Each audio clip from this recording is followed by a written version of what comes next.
Citrus zest is a great thing to add to all kinds of recipes, all kinds of beverages, and I'm going to show you the differences right now.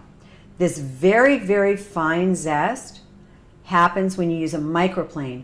Great thing, be very careful, they're very sharp. This sort of stringy zest happens when you actually use a little zester tool like this.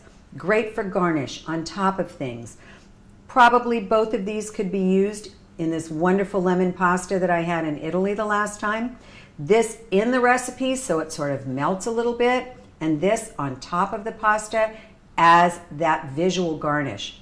And then the great thing is that you can also use a peeler, a vegetable peeler. I like this one from OXO. It's a Y peeler. It's easier to use. And this is what you would put in an adult beverage, maybe some lemonade, just a fun strip. And the really interesting thing about this is zest from a small lime, a medium lime, is about 1 teaspoon. Zest of a medium lemon is about a tablespoon. One thing to be careful of, don't do the white. You want to only get the colored part. This white is called the pith, and that's bitter. Stay to the colors. It's going to be a beautiful, wonderful flavor it's going to add to any dish or any beverage.